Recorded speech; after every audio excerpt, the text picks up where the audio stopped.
Webflow est aujourd'hui la solution adaptée pour créer rapidement des sites web vitrines au pixel près. Alors, on parle ici de sites à vocation marketing, des blogs, des portfolios, etc. Mais également d'espaces membres ou même de potentiels petits e-commerce. Bref, les possibilités sont quand même nombreuses, mais l'outil n'est pas parfait pour autant. Alors, pour construire nos sites, Webflow nous propose une liste d'éléments HTML à utiliser, des divs, sections, textes, boutons, etc. Et une liste de propriétés CSS pour venir les styliser. Deux listes qui sont longues comme mes bras, mais malheureusement légèrement dépassées. Le web, de manière générale, évolue en parallèle de notre outil favori. Alors, de nouvelles propriétés CSS arrivent, d'autres sont dépréciées, de nouvelles tendances de conception apparaissent, d'autres sont oubliées. 95% des projets Webflow que vous réaliserez auront besoin ne serait-ce que d'une ligne de custom code pour s'adapter. Alors, une navbar plus moderne, custom code. Un slider sur mesure, custom code. Une animation en 3D, custom code. Mais l'approche de Webflow vis-à-vis de l'ajout de JavaScript, par exemple, est limitée. La collaboration est impossible, nous n'avons aucune assistance dans le développement, pas de version locale du code, il faut publier entièrement le site à chaque modif. C'est en fait à ces limites que vient répondre FinSuite Developer Starter. Faciliter la phase de développement, check. Permettre la collaboration Dev Webflow, DevJS, check. Gagner en granularité d'accès, check. Salut, c'est Théo et dans cette vidéo, nous allons comprendre plus en détail le principe technique derrière FinSuite Developer Starter. Pour bien comprendre comment s'articule Developer Starter avec Webflow, on va refaire un petit récap rapide du fonctionnement actuel ainsi que du workflow qui est mis en place et on ira ensuite sur le fonctionnement, le contenu chargé et le workflow optimal avec FinSuite Developer Starter. On terminera par la revue des différents outils qu'on va devoir utiliser pour mettre en place ce système-là. Alors je passe tout de suite sur FigJam parce que c'est ici qu'on va venir détailler visuellement le fonctionnement. Alors côté fonctionnement actuel, donc nativement dans Webflow, comme on l'a vu, on avait trois environnements de travail. L'environnement de développement qui était assez limité, qui était sur Webflow, dans lequel on allait poser la structure, le style, le CMS ainsi que les animations. Et dans lequel on va pouvoir également venir développer en JavaScript. Mais comme on disait, le JavaScript il ne sera pas fonctionnel. En fait, il nous faut le publier pour avoir le rendu. Donc on va publier sur l'environnement de pré-prod et on y retrouvera les informations issues de Webflow ainsi que notre code qui fonctionne ou non. Une fois qu'il va fonctionner, alors on va pouvoir le publier directement ici sur la prod. En ce qui concerne le workflow, c'est relativement classique, mais on verra, il y a une phase un petit peu brouillon. En réalité, ce qui se passe, c'est que je vais développer la phase Webflow et la phase de custom code sur Webflow. Je vais donc ensuite publier en pré-prod et donc sur l'environnement de pré-prod va se passer en parallèle deux choses. D'abord, mon client va me faire ses retours de recettage, donc lui, il va pouvoir désormais voir le site en pré-prod et il va me faire les retours de recettage. Donc là, on a un échange qui démarre, je développe, il me donne des modifications, des correctifs que j'applique, etc., etc. C'est la phase de recettage qu'on voit ici en bleu clair. Mais en même temps, j'ai commencé à développer en JavaScript côté Webflow, mais je n'avais pas le rendu. Du coup, je regarde côté pré-prod, ici, et je vais voir le rendu. Et bien, ce rendu-là, je vais devoir le tester, le corriger, le tester, le corriger, etc. Donc là, je l'écris une première fois, je regarde le rendu ici. Mais j'ai des correctifs à appliquer, que j'applique ici, que je corrige ici, etc., etc. Donc là, je vais avoir un échange entre l'écriture du custom code et la vérification en pré-prod. Et une fois que tout ça c'est prêt, le client me donne son go final, je peux mettre en ligne le site. En fait, c'est un fonctionnement qui est parfait pour un petit site, pour un site qui utilise très peu de custom code. Mais lorsque l'on va avoir des fonctionnalités qui sont plus avancées ou des animations plus avancées en custom code, forcément, cette zone-là va devenir un peu brouillon, puisque en même temps que je teste mon code, le client voit ce code testé et doit me faire des retours sur le site. Donc j'ai en même temps la phase de développement et en même temps la phase de recettage. On va voir comment optimiser ça avec un autre fonctionnement. Le fonctionnement, il est ici. On va donc découper l'environnement de dev en deux parties. On l'a vu, il était limité côté Webflow, donc autant garder ce qui est bon côté Webflow et déplacer ce qu'on peut faire ailleurs dans un environnement spécialisé. Donc, côté Webflow, on va reposer structure, style, CMS, animation et on va faire notre préparation pour FinSuite Developer Starter. Une fois que tout ça c'est prêt, je publie et cette fois-ci j'ai deux visions. Mon client de son côté, lui, il va voir la structure, le style, le CMS, les animations et du JavaScript ou du moins du code s'il est en ligne. Et de mon côté, en tant que développeur, je vais avoir le même contenu qui est chargé, donc structure, style, CMS, animation, le code s'il est en ligne, et j'ai en plus de ça mon code que je suis en train de développer en local qui apparaît. Et donc je vais avoir cette interface-là, du moins tout ce contenu-là qui est à ma disposition avec du contenu additionnel ici pour venir développer.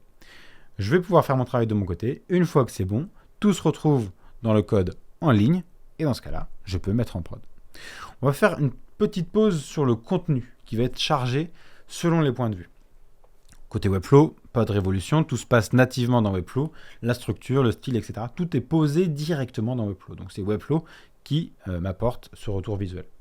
Une fois que je vais mettre en pré-prod, je vais cette fois-ci avoir donc le site qui va être chargé depuis un hébergement Webflow, même si je n'ai pas payé d'hébergement Webflow. Par défaut, Webflow me donne un hébergement gratuit avec le .webflow.io. Et je vais avoir en plus de ça du code en ligne qui est publié sur NPM. Donc ça, c'est le code que j'ai moi-même mis en ligne sur une plateforme qui s'appelle NPM et qu'on viendra détailler juste après. Okay. Côté développement, j'ai également le site qui est chargé depuis l'hébergement. Je vais avoir en plus de ça le code qui est issu de NPM. Et en plus de ça, j'ai mon ordinateur qui me permet, via le localhost, de venir travailler et donc d'avoir une variante du code en plus. Je vais pouvoir itérer ici et ensuite, une fois que c'est bon, pousser le code en ligne et donc le récupérer côté vue client. Une fois que le projet est terminé, j'ai juste à pousser cette vue client-là en ligne sur un hébergement et un nom de domaine que j'ai choisi. Du coup, le workflow, il est un petit peu spécifique. Comment ça va s'articuler? Ici, j'ai listé des acteurs. On va voir les différentes vues qu'auront ces différents acteurs. Côté Webflow, sur l'interface de Webflow, on pourrait avoir évidemment un développeur Webflow. On pourrait avoir une équipe de copywriting, une équipe de marketing qui pourrait venir travailler avec le CMS ou avec la vue éditeur. Une fois que je vais publier tout le contenu, tout va se retrouver en pré-prod. Le développement Webflow, enfin, l'équipe de développement Webflow, l'équipe copywriting, l'équipe marketing et le client auront cette même vue-là. Avec cette vue-là, va démarrer la phase de recettage, donc c'est cet échange-là que l'on verra. Okay. C'est la phase de retour. Je vais avoir également la phase de développement qui aura lieu en parallèle, donc avec le même contenu issu de la pré-prod, donc issu de l'hébergement Webflow et du code qui est en ligne. Mais en plus de ça, donc démarre la deuxième partie donc du code avec le code local. Et donc ici, l'équipe de développement ou le développeur, la développeuse, va travailler dans une boucle fermée. Okay. Avec ce contenu-là, il va travailler avec la partie en local et on va itérer. Première fonctionnalité. On la teste dans cette boucle fermée jusqu'à ce que la fonctionnalité soit prête et dans ce cas-là, on met en ligne le code de la fonctionnalité sur NPM. Une fois qu'il est mis en ligne, tout le monde va pouvoir la récupérer ici, y compris moi. Je peux donc désormais m'attaquer à la deuxième fonctionnalité que je vais venir tester ici de mon côté dans une boucle fermée. Et une fois que c'est prêt, je mets en ligne. Okay, je vais venir updater, mettre à jour mon package NPM.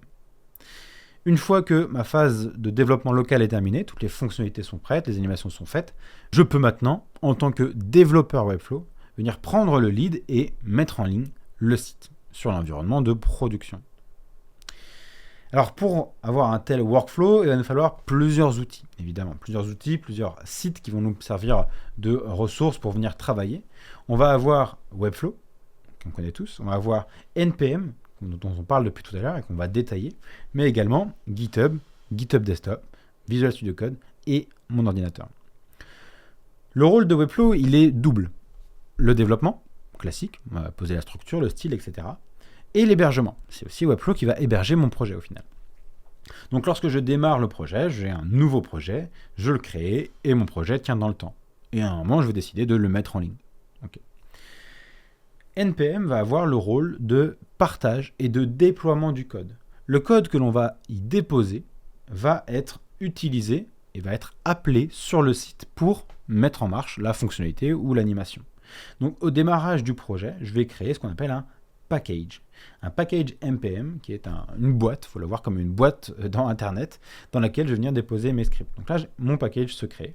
Et au fur et à mesure que je vais faire des fonctionnalités, je vais venir le mettre à jour. Okay. On voit ici update, update, update. Là où c'est un petit peu plus technique, c'est autour de GitHub et GitHub Desktop. On va voir que notre code, pour qu'on puisse le travailler, il faut d'abord qu'il soit hébergé en ligne. Okay. NPM a pour rôle, certes, d'héberger, mais d'héberger la phase prête, okay, le code qui est prêt, et de le déployer. On a besoin d'avoir un endroit où on peut venir travailler, venir itérer, venir travailler potentiellement à plusieurs, donc collaborer. Et pour ça, on a GitHub qui va venir nous permettre de créer et d'héberger le code. Lorsque l'on démarre un nouveau projet dans GitHub, on appelle ça un nouveau repo, un repository. Et dans ce cas-là, on va créer ici le projet. Je vais vous expliquer comment fonctionne GitHub. Ça va être une explication qui est relativement rapide. Je vais vous mettre de la documentation en description qui va vous permettre de mieux comprendre, d'aller chercher plus d'informations sur le principe de branching, de merging, etc. Quand vous démarrez un projet dans GitHub, on a une trame ici à l'horizontale. C'est le tronc, okay, c'est ma métaphore, c'est le tronc de notre projet. Et dès que je vais vouloir développer une nouvelle fonctionnalité, donc par exemple ici un slider, peut-être qu'ici on voudra faire un système de tab, et peut-être qu'ici on voudra faire une lightbox. Donc je démarre le projet, je dois d'abord travailler sur, donc là ici j'ai les bases du projet, je dois ajouter un slider, j'ouvre une nouvelle branche. Plutôt que de faire ma modification directement sur le tronc, et potentiellement de casser le projet qui est en cours, je préfère tester sur une branche, et une fois que c'est prêt et que c'est opérationnel, je réunis avec le projet complet. Donc là, j'ouvre une nouvelle branche, et je vais travailler ici, donc avec Visual Studio Code et mon ordinateur. Donc ici, je vais créer mon slider. Il est prêt, parfait, il rejoint le tronc principal. À nouveau ici, j'ai besoin de créer un système de tab. Bon, j'ouvre une nouvelle branche, donc cette fois-ci, dans cette base-là, dans ce rond noir ici, on a la base plus le slider qui a rejoint. Donc je pars de cette base-là, et je vais ajouter un système de tab. Alors comme on a pu le voir, parfois, des choses vont se chevaucher ici. Supposons qu'on collabore avec un autre développeur. Pendant que je suis en train de développer ici le système de tab, eh bien, je vais avoir ici un autre développeur qui va ouvrir lui aussi une nouvelle branche pour travailler sur un système de lightbox, par exemple. Je travaille sur ma tab est prête, je peux l'ajouter désormais. Mon collègue en même temps est en train de travailler sur le système de lightbox. Une fois que c'est prêt, il va l'ajouter de son côté. Ça permet vraiment de sécuriser et d'éviter de venir casser le tronc principal et donc le projet principal, le code principal. On va venir travailler sur des fonctionnalités à chaque fois dans une branche. Alors comme je disais, je vais vous mettre de la documentation qui sera en description et je vous ajoute aussi une extension Chrome qui permet de visualiser directement dans GitHub l'arbre de branching, etc. Donc vous verrez tout ça. On va s'arrêter maintenant sur cette phase-là, qui est la phase où on va venir travailler sur notre ordinateur. On va venir travailler en local. Pour travailler en local, il faut savoir que GitHub n'est pas un outil pour faire du développement en ligne. C'est pas comme Webflow où on va travailler dans notre navigateur. GitHub va venir en effet créer le projet, va venir l'héberger, mais pour venir le modifier, on doit l'importer sur notre machine. Et ça, c'est le rôle de GitHub Desktop, qui va créer la branche en local sur notre machine. Je vais pouvoir travailler ensuite avec l'outil Visual Studio Code, donc c'est un logiciel de développement qui permet de modifier cette branche-là, de créer ma fonctionnalité, créer mes différentes fonctions, etc. Et je vais pouvoir, une fois que ma fonctionnalité est prête, la repousser sur mon hébergement en ligne, sur ma branche qui est en ligne. Vous voyez, j'ai une branche ici en ligne, une branche ici en local. J'ai ouvert une branche en ligne, cette branche en ligne, je l'importe en local, je travaille en local, elle est prête, je vais faire ce qu'on appelle un commit. Donc dès que je commit, je pousse mon travail en local en ligne, et à ce moment-là, je peux considérer que ma fonctionnalité est prête et que je peux merge. Et donc c'est ce qu'on voit ici. Et cette étape-là, elle va avoir lieu à chaque fois. On veut faire une nouvelle fonctionnalité, new branch, on travaille en local, commit, on repousse, on merge. New branch, on travaille, on importe en local, on commit, on merge. Ok ? Là, on travaille sur un outil de développement.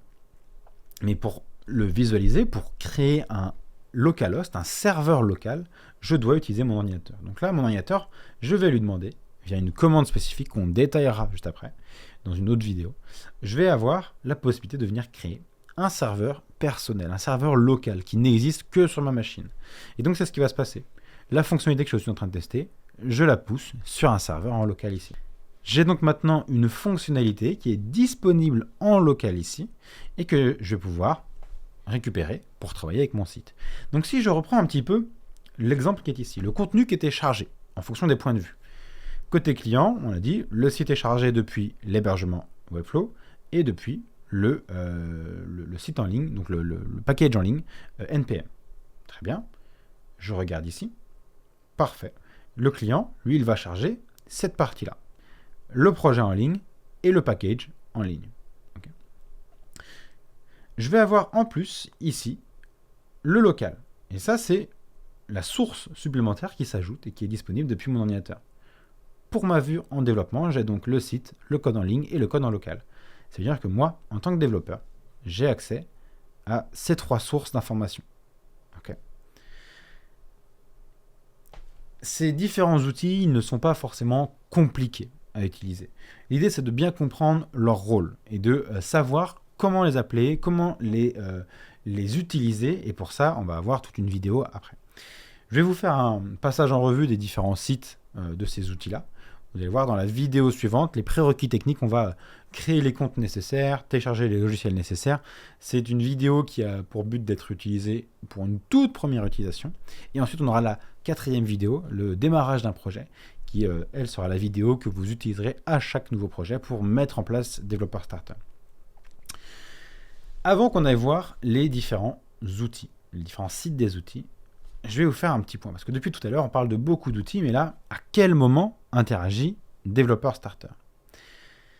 Pour venir démarrer un nouveau projet, donc on l'a dit, il faudrait créer un nouveau repository, okay, un nouveau code qui est en ligne. Ce code en ligne doit être capable, à chaque fois qu'on l'utilise, de créer un serveur local. Okay. Il doit être capable également d'avoir une logique de branching. Il doit être capable, en plus de ça, de venir créer ou mettre à jour des packages à chaque fois que l'on fait des modifications ou qu'on le souhaite. Tout ça, c'est du code. C'est du code qu'on doit écrire. C'est une librairie de code qui est assez colossale et qui serait beaucoup trop longue à devoir réécrire à chaque début de projet. Et en fait, c'est là où Developer Starter, c'est intéressant. C'est que c'est un template. C'est un template GitHub. Donc, c'est un repository GitHub qu'on peut cloner et récupérer comme base. Et de cette base-là, on va démarrer notre projet. Donc, de la base de Developer Starter, qui est ici, avec le rond juste entouré, je vais pouvoir venir travailler avec des fonctionnalités que je souhaite développer, puis réunir, et qu'au moment où je décide de merge, donc de réunir le tronc et la branche sur laquelle je travaille, alors à ce moment-là, ça pousse en update sur NPM Package, et que dans ce cas-là, ce soit en ligne. Tout ça, ce sont des fonctionnalités, ce sont des procédés qui doivent être développés et qui sont finalement aujourd'hui prêts dans Developer Starter. Donc c'est là le rôle de Developer Starter, c'est de gagner beaucoup de temps à la configuration initiale ici. Ensuite, vous ferez votre petit bout de chemin avec les fonctionnalités que vous souhaitez, avec les updates de votre package que vous souhaitez. Okay. On termine tranquillement avec les différents sites. Donc, comme je disais, on va avoir besoin de GitHub Desktop. GitHub Desktop, pardon, c'est le lien entre votre ordinateur et votre compte GitHub. On va avoir besoin donc de GitHub, okay, qui est ici. Vous pourrez aller découvrir. Il y a beaucoup de choses dans GitHub. On va utiliser une infime partie. Mais si ça vous intéresse, évidemment, il y a toutes les ressources, comme je disais, en description. On va avoir besoin de NPM pour venir avoir des packages, donc créer des packages et les délivrer avec JS Deliver. On va avoir évidemment besoin de Webflow. Et on va avoir besoin de Visual Studio Code. Okay. Visual Studio Code qui est l'outil de développement qu'on va utiliser pour créer nos différents custom codes.